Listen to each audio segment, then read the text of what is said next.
Bonsoir à tous, bienvenue. Parlons industrialisation pour ouvrir ce flash d'information.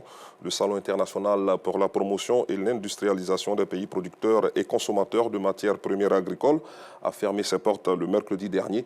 Ce salon lutte pour la promotion et la valorisation des matières premières agricoles. Plusieurs acteurs du secteur ont pris part à cette rencontre. Voici le compte-rendu de nos reporters Assita Diarra, Adama Kone et Issa Dambélé. Mettre en valeur les matières premières agricoles de l'Afrique et surtout celles de la Côte d'Ivoire est la mission que s'est assignée Chantal Kouassi, initiatrice du Salon international pour la promotion et l'industrialisation des pays producteurs et consommateurs des matières premières agricoles, SAPMAP, dans la commune de Cocody. D'où cet échange et partage d'expériences pour booster la production des matières premières agricoles africaines. C'est un événement qui permet de montrer toutes les opportunités aux professionnels et aux acteurs du secteur agro-industriel en vue de leur permettre de mieux transformer, d'accroître le taux de transformation selon la vision du gouvernement ivoirien qui est d'emmener la Côte d'Ivoire à être ce hub agro-industriel. Il y avait des entreprises, il y avait des transformateurs qui sont venus de Korogo, de Boaké, d'Aboasso. On va aller en région pour la prochaine édition pour aller encore sensibiliser sur la nécessité de pouvoir apporter la main d'association pour que ce secteur soit beaucoup plus prospère et beaucoup plus rentable et que l'on puisse se nourrir de son métier et que les jeunes aussi puissent prendre la relève. Plusieurs acteurs du secteur distingués pour leur engagement dans cette vision de valorisation des matières premières agricoles. Quand il n'y a pas de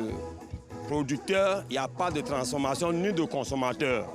Et donc un salon qui parle de la production, de la consommation et de la transformation, je pense que nous, agriculteurs, nous devons nous approprier. Nous encourageons l'initiative et nous souhaitons que tout acteur dans le domaine décide d'accompagner l'initiative de Mme Kouassi qui va apporter un plus dans le milieu agricole.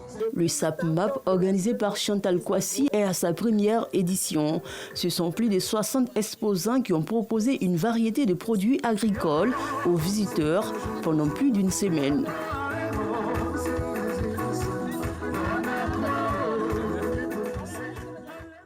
Un mot d'éducation à présent, on ne le dira jamais assez, l'union fait la force.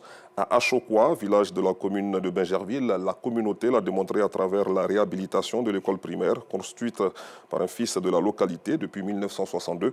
Grâce à l'entente et l'union des fils et filles, ils sont allés plus loin en construisant une école maternelle baptisée du nom du député maire de Bingerville, Issouf Doumbia.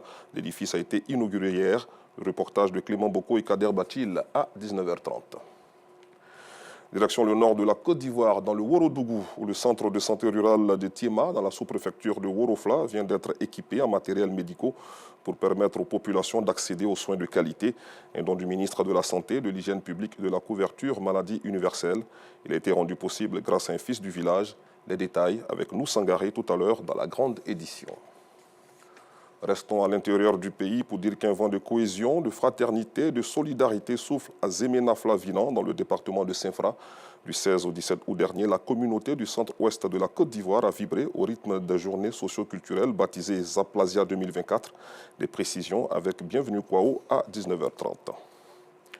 De l'autre côté de la frontière nord de notre pays au Mali, pas de libération provisoire pour les 11 cadres politiques de la déclaration du 31 mars qui réclament le retour à l'ordre constitutionnel. Arrêtés le 20 juin dernier, ils sont poursuivis notamment pour opposition à l'exercice de l'autorité légitime. Ils s'étaient réunis dans un domicile privé alors que les autorités de transition avaient suspendu les activités politiques des partis et associations. Le juge d'instruction a ordonné le 9 septembre dernier leur mise en liberté sous contrôle judiciaire, mais le procureur a fait appel hier. Je vous retrouve à 19h30.